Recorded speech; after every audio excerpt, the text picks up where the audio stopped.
ముఖ్యంగా అంబటి రాంబాబు గారు మాజీ మంత్రివర్యులు వారి గృహం మీద దాడి చేసి వారిని భయభ్రాంతులకు గురి చేసినటువంటి విషయం రాష్ట్రం మొత్తం చూస్తూ ఉంది.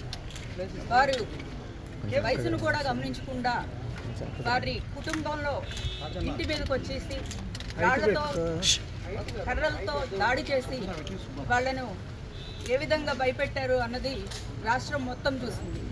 ఇప్పుడు ఆ కుటుంబాన్ని కలుసుకున్నప్పుడు వారి కళ్ళల్లో ఇంకా ఆ రోజు జరిగినటువంటి సంఘటన తాలూకా భయాందోళనలు ఇంకా వీడిపోలేదు. వారు ఇంకా నిద్రాహారాలు లేకుండా భయంతో మరి మా ఇంట్లో ఉన్నటువంటి మహిళలందరూ కూర్చొని ఉన్నారు. ఇలాంటి దమనకాండకు గౌరవ మాజీ ముఖ్యమంత్రి వర్యులు వైఎస్ఆర్ కాంగ్రెస్ పార్టీ అధ్యక్షులు ఆ కుటుంబానికి వారి యొక్క సంఘీభావం తెలియజేసి వారికి అండగా ఉంటాను అని తెలియజెప్పడానికి రేపు అంబటి రాంబాబు గారి గృహానికి రావడం జరుగుతూ ఉంది.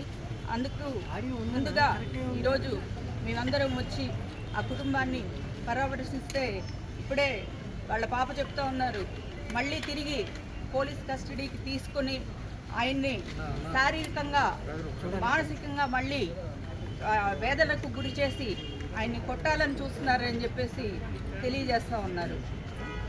దారుణం ఏమిటంటే ఈ మహిళలు అందరూ ఉన్న ఇంట్లో ఒక ఎమ్మెల్యే వచ్చేసి మహిళా ఎమ్మెల్యే వచ్చేసి వాళ్ళ ఇంటి మీద పడి దాడులు చేయించడం అన్నది చూస్తుంటే నిజంగా చాలా ఘోరంగా అనిపిస్తూ ఉంది. రాష్ట్రంలో శాంతి భద్రతలు కాపాడాల్సినటువంటి పోలీసులు దగ్గరుండి ఈ దాడులను జరిపించడం చూస్తుంటే మనం ఎక్కడ ఏ యుగంలో ఉన్నామా అనే అనుమానం వస్తుంది. మనం రాక్షస యుగంలో ఉన్నామా, ఈరోజు త్రేతాయుగం సమర్థిస్తున్నారా? రాష్ట్రంలో అలాంటి దాడులు రేపు మీ ఇంటి మీద జరగవచ్చు, రేపు నా ఇంటి మీద జరగవచ్చు. మనం ప్రజా జీవితంలో ఉన్నాం. స్వేచ్ఛగా బయటకు వెళ్ళే అవకాశాలు మనకు ఉండాలా లేదా అన్నది మీరు చెప్పండి. ఇంటి మీదకి వచ్చేసి రాళ్ళు ఇసిరి దాడులు చేస్తుంటే రేపు మీ ఇంట్లో మీరు పెట్టే వార్త నచ్చదు ఎవరికన్నా, అప్పుడు వచ్చి మీ దాడి చేస్తే ఏం చేస్తారు? మిమ్మల్ని మీరు ప్రొటెక్ట్ చేసుకోరా? అంటే వార్త గురించి కాదండి.